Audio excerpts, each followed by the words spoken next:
Hello to everyone, again welcome on my YouTube channel तेरा मेरा maths. तो जैसे कि मैंने मैथ्स की एक सीरीज स्टार्ट कर रखी है जिसमें मैथ्स के जो प्रीवियस ईयर एग्जाम है, जितने भी हिमाचल के पेपर में पूछे जाते हैं, चाहे वो क्लैरिकल, जेबीटी, टेट, आर्मी, किसी भी तरह का, स्पेशली पटवारी का या पुलिस का कोई भी एग्जाम हो, उसमें जो मैथ सेक्शन होता है ना, उनकी मैंने कलेक्शन कर ली है मैथ्स के क्वेश्चंस की। वो मैं आपको हर वीडियो में अपलोड करते जा रही हूँ। इससे पहले मैंने 2 वीडियोस अपलोड कर रखी है जिनका लिंक आपको डिस्क्रिप्शन बॉक्स में मिल जाएगा। तो स्पेशली जो ये मैंने सीरीज है ना, उन स्टूडेंट्स के लिए स्टार्ट की है जो कॉम्पिटिटिव की तो तैयारी कर रहे हैं लेकिन उनके पास जैसे कोचिंग का कोई सोर्स नहीं है, वो नहीं ले पाते, तो स्पेशली ये उनके लिए है। तो 11 क्वेश्चन मैं इस सीरीज में कर चुकी हूँ। ये है अब 12th क्वेश्चन। तो ये भी प्रीवियस ईयर में पूछा गया, जैसे एचपी पुलिस 2022 में पूछा गया है। तो जल्दी से मेरे इस चैनल के साथ जुड़ जाएं। मैक्सिमम से मैक्सिमम स्टूडेंट्स इस चैनल के साथ लिंक करें अगर वो मैथ सेक्शन को अच्छे से प्रिपेयर करना चाहते हैं। तो वीडियो को लाइक, शेयर, कमेंट, कुछ भी आपकी क्वेरी हो वो कमेंट करके आप पूछ सकते हो। तो स्टार्ट करते हैं इस क्वेश्चन को। देखो, ये पेपर में पूछा गया है और कितना इजी क्वेश्चन है। थोड़ा सा ही इसमें आपको क्या करना था, काम करना था। जैसे कि ये क्वेश्चन है हमारे पास, James can do a piece of work in 50 days. ये पूरा क्वेश्चन आप अच्छे से रीड करो। कोई जेम है, वो किसी काम को करने में 50 दिन ले रहा है, पीटर किसी काम को करने में 40 दिन ले रहा है। कह रहे हैं कि जब वो दोनों काम इकट्ठा कर रहे हैं ना, तो उस काम का वो 45% कितने दिनों में कंप्लीट करेंगे। 45% काम को वो कितने दिनों में कंप्लीट करेंगे।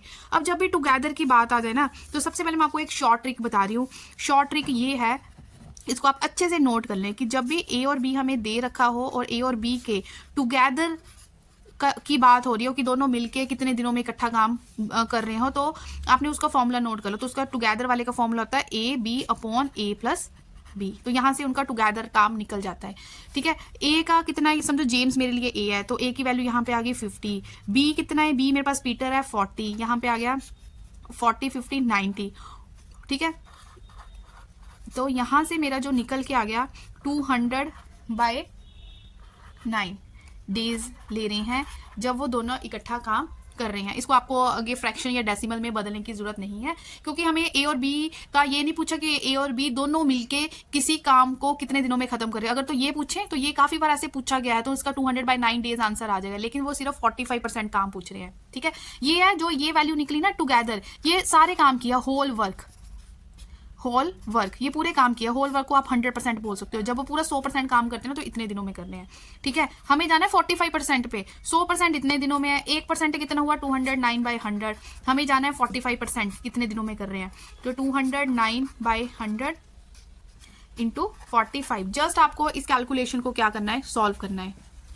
कैलकुलेशन सॉल्व करके जो 45% काम है ना, वो 10 दिनों में कर रहे हैं। तो ऑप्शन हमारे पास डी है, 10 डेज। इस क्वेश्चन को मैं अच्छे से फिर से रिपीट करने वाली हूँ कि आपने इस तरह के टुगेदर वाले या परसेंटेज वाले क्वेश्चन अगर एग्जाम में आपको देखने को मिलते तो आपने कैसे करने हैं। तो सबसे पहले तो जब भी ए और बी की बात हो रखी हो और कुछ टुगेदर की बात रखी हो, तो उसका जस्ट आपने ट्रिक ये याद रखना है, ए बी दोनों का प्रोडक्ट और दोनों का नीचे सम कर देना है। तो यहाँ से जो आता है वो उनका 100% निकल गया कि पूरा काम दोनों मिलकर इतने दिनों में करेंगे। अगर तो ये पूछा होता है तो यहीं पे आंसर खत्म, लेकिन उन्होंने पूछा है सिर्फ उस काम का 45% अगर वो करते हैं तो कितने दिनों में करेंगे। तो 100 से आप जाओ 1% पे। 1% जैसे हम छोटी क्लासेस में करते हैं, तो 1% से जाओ, जितना पूछा गया है उसको करो सॉल्व। तो हमारे पास आ गया 10 days. Please note down this question, ये बहुत इंपॉर्टेंट क्वेश्चन है और काफी बार टाइम एंड वर्क का इस तरह का क्वेश्चन आपको कॉम्पिटिटिव एग्जाम में देखने को मिलता है। तो जो भी इस चैनल के साथ जुड़ रहे हैं वो नोट्स बनाना स्टार्ट कर दें। ठीक है, तो ये 12 क्वेश्चन मैथ्स के प्रीवियस ईयर के यहाँ पे मैंने आप कर दिए हैं, सॉल्व कर दिए हैं, कोशिश की इजीली आपको समझाने की।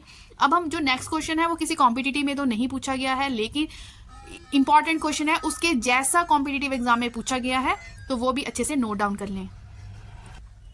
सबसे पहले ना हम क्वेश्चन को पढ़ते हैं, ये देखते हैं कि उसमें वो कहना क्या चाह रहा है, क्वेश्चन हमसे पूछ क्या रहा है, तो उसी तरह का हम रास्ता पकड़ते हैं। कहते हैं एक ना, ए अगर किसी काम को करता है ना, कंप्लीट किसी काम को कर रहा है, तो वो 40 दिन ले रहा है। ठीक है, जो ए का ये कंप्लीट है, बिल्कुल पूरा काम करने को अगर ए को बोलते हैं तो वो कितने दिन ले रहा है, 40 डेज ले रहा है। ठीक है, लेकिन ए ने सिर्फ 5 दिन तक काम किया। ए ने किसी काम को कितने दिनों तक किया, 5 दिन तक। देखो, ए का हमने 5 दिन का काम लिखना है। हमें पता है ना, किसी भी चीज का 1 डे वर्क निकालते हैं तो वो कैसे निकालते हैं, 1 अपॉन उसके टोटल डेज। तो टोटल डेज मुझे ए के पता थे, तो उसको 1/टोटल डेज कर दो, तो उस चीज का वो 1 डे का कि एक दिन में उसने कितना काम किया वो निकल जाता है। ये निकल गया। हमें 5 दिनों की बात हो रखी है कि उसने 5 दिन काम किया, चलो 5 दिन निकाल लेते हैं। ए का 5 डे वर्क। ए ने 5 दिनों में कितना काम किया, जितना एक दिन में काम किया ना उसको कर दो 5 से मल्टीप्लाई, तो यहाँ से उसका 1/8 जो निकला उसके 5 दिन का काम निकल गया। ठीक है, यहाँ तक आई होप आपको समझ आ गया होगा कि ए का 5 दिन तक हम क्यों गए, क्योंकि ये क्वेश्चन की डिमांड थी। उसके बाद ना बी ने उसको जो बचा हुआ काम था ना, बी ने उसको 21 दिन में खत्म किया। पहले हम बचा हुआ काम निकाल लेते हैं, लेफ्ट वर्क। हमेशा याद रखना है जब भी टोटल काम है, अगर परसेंटेज की बात हो रही है तो 100% लेके चलना है, अदरवाइज जो टोटल काम होता है उसकी वैल्यू होती है 1। ठीक है, टोटल काम में से ए ने जो 5 दिन तक काम किया वो कर दो माइनस। लेफ्ट वर्क कैसे निकला, टोटल वर्क होता है 1, उसमें से ए ने 5 डेज तक जो काम किया वो कर दो माइनस, तो जो वैल्यू आई वो हमारे पास बचे हुए काम की आ गई। अब जो ये बचा हुआ काम था किसने किया, क्वेश्चन बोल रहा है कि बी ने किया, और कितने दिनों में किया, 21 डेज में खत्म किया।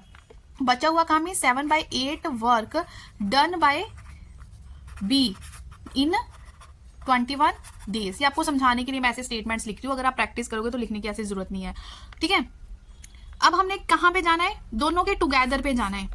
मेन जो निकालना है ना वो साइड को लिख लो, ए बी का टुगेदर वर्क निकालना है कि इकट्ठे अगर दोनों काम करते तो कितने दिनों में करते। तो अभी मैंने आपके साथ एक शॉर्ट ट्रिक डिस्कस किया कि कभी भी ए बी के टुगेदर पे जाना हो तो वो ये होता है A B upon A plus B, मतलब ए का टोटल वर्क बी का टोटल वर्क। ठीक है, देखो ए का तो मुझे टोटल वर्क पता है कि टोटल काम वो 40 डेज में करता है, लेकिन बी का अभी तक मुझे नहीं पता। बी का मुझे सिर्फ इतना पता है कि 7/8 वर्क वो कितने दिनों में करता है। टोटल वर्क निकालना है, अगर निकल गया तो जस्ट यहाँ पे वैल्यूज पुट करो और आंसर आ जाएगा। तो देखो टोटल वर्क मैंने क्या बोला 1 होता है, तो 1 work means total work done by be in कितने दिनों में करेगा, 21 × 8/7। ठीक है, यहाँ पे इजिकल टू कर लो, जब ये ऐसे क्रॉस हो गया ना, 8 उधर चल गया 7 नीचे आ गया, तो यहाँ पे कितना बचा 1। ठीक है, तो कितना आ गया, बी का 8 3 24 डेज, बात ही खत्म होगी। ए का गिवन था, बी का हमने छोटे छोटे हिंट्स जो दे रखे थे वैसे करते रहे, तो बी का भी टोटल वर्क निकल गया कि 24 दिन में काम खत्म किया बी ने। अब दोनों की वैल्यूज पुट कर दो, ए की 40, बी की होगी 24, तो यहाँ पे आ गया 64। तो इसको करो आप सॉल्व करने के बाद आपका आंसर आएगा, आप ये कैलकुलेशन करके देख ले, सॉल्व करने के बाद हमारे पास कितना आ रहा है, 15 डेज आ रहे हैं। आई होप ये आपको समझ आ गया होगा। नहीं समझ आया तो मैं आपको फिर से क्लियर कर दूं कि सबसे पहले जो फाइंड आउट करना है उसकी तरफ नजर मार लो। ठीक है, क्योंकि ये मैं पिछले क्वेश्चन में अभी आपको करवा के हटी हूँ कि ए बी का टुगेदर वाला फाइंड आउट करना है। जब भी टुगेदर की बात हो इस ट्रिक को माइंड में रखो, तो यहाँ पे ए जो किसी काम को टोटल कितने दिन ले रहा है वो वैल्यू पुट होगी, बी किसी काम को करने में कितने दिन ले रहा है वहां पे बी की वैल्यू पुट होगी। ए किसी काम को करने में टोटल 40 डेज ले रहा है, ए की तो यहाँ पे वैल्यू 40 पुट होगी, लेकिन बी का हमें ऐसे कुछ डायरेक्ट नहीं दे रखा, तो यहां से हमने निकाल लिया कि ए का 1 दिन का काम, ए के 5 दिन का काम, बचा हुआ काम कौन करेगा, बी करेगा, और उसका बता रखा है जो बचा हुआ काम वो बी ने 21 दिनों में किया, तो बी ने पूरा काम कितने दिनों में किया यहां से निकल गया। जस्ट करो वैल्यू पुट। ठीक है, तो ये 13 क्वेश्चन कंप्लीट हो चुके हैं इस सीरीज के, तो जल्दी से आप कर ले इनको नोट डाउन, क्योंकि जो अगले आप देखते जाओ जैसे जैसे मैं आगे क्वेश्चन कराऊंगी ना, तो ये रिपीटेड क्वेश्चन ही आपको बार बार देखने को मिलेंगे, तब आपको क्लियर हो जाएगा कि जो जितने भी कॉम्पिटिटिव एग्जाम होते हैं उनमें जस्ट क्वेश्चन की फॉर्म चेंज होती है, फॉर्मूले वही रिपीट हो रहे हैं बार बार, वही क्वेश्चंस बार बार आ रहे हैं, तो इनके नोट्स बनाते जाएं। काफ़ी वीडियोस आपको मेरे इस चैनल पे मिलेगी। ठीक है, जो मैंने बहुत पहले अपलोड करके रखी हुई है वो भी आपको काफ़ी हेल्प करेगी, आप वहाँ पे भी विजिट कर सकते हो। तो मिलते हैं नेक्स्ट वीडियो में, टिल देन टेक केयर।